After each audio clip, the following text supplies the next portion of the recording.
L'argent, dis-moi, qui es-tu? Je veux savoir. En ton nom, pour toi, pour t'avoir, on tue, on ment, on viole, on se prostitue, on trahit, on bafoue le sacré, on s'abîme, on se met sous servitude, on travaille à en mourir.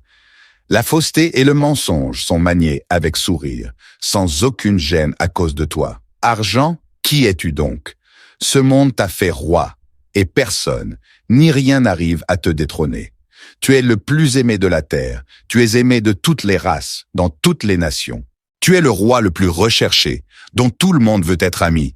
Tu arrives à tourmenter tous les esprits, même ceux qui sont tournés vers Dieu. Nul ne fait l'unanimité, nous dit-on souvent, mais toi ton importance, ton utilité fait l'unanimité. Tu luttes la première place avec Dieu dans les vies. Argent, même dans les lieux dédiés à Dieu, consacrés à Dieu, tu t'invites, tu fais parler de toi sans aucune pudeur, sans vergogne.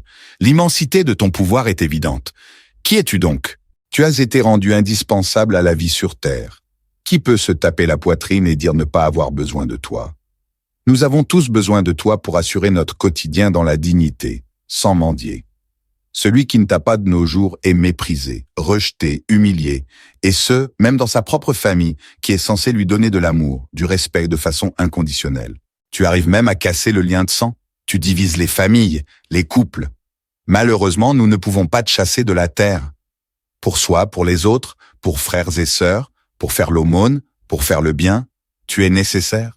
Dire que t'avoir importe peu, ce serait mentir. Même Jésus, le Fils de Dieu, a eu besoin de toi pour l'exercice de son ministère public et pour payer les impôts. Mais pourquoi donc tu ne te laisses pas avoir aisément? Pourquoi tu ne te donnes pas à nous simplement? Tu t'appelles argent et tu es avare, radin. Tu es attaché excessivement à toi-même. Tu te donnes par petits bouts insuffisants. Tu es insensible, tu nous rends la vie difficile. Nous voulons de toi et toi tu nous fuis. Nous ne savons plus quoi faire pour t'avoir, pour t'apprivoiser. Argent, tu as un pouvoir, tu es un esprit. Tu veux nous esclavagiser, nous soumettre à ta puissance. Tu veux t'imposer à nos vies comme le maître absolu. Nous mener par le bout du nez, nous faire tout. Et n'importe quoi pour t'avoir, tu te comportes comme un maître chanteur avec nous. Pourquoi es-tu si difficile et méchant? T'avoir est tellement périlleux, mortifère, laborieux, pénible. Quand on pense être assez proche de toi, pour t'avoir, tu dribbles et tu te mets à courir. Quand on te poursuit avec courage et détermination, tu t'envoles.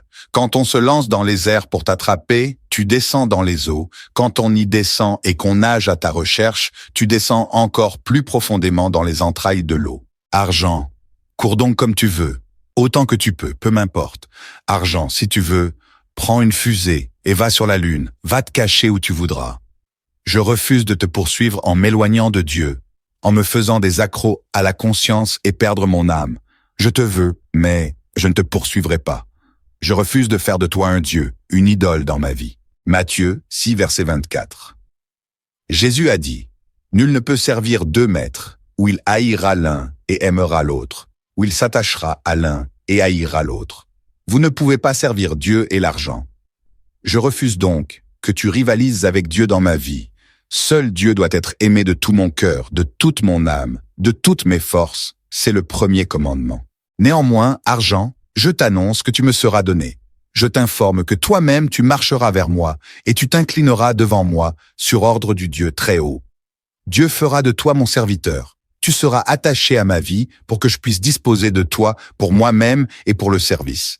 Tu joues avec nous les humains, mais tu te prosternes devant Dieu à qui tu appartiens. Ton propriétaire Dieu est mon Dieu. Il est mon Père. Or ce qui appartient à mon Père m'appartient. Donc tu m'appartiens.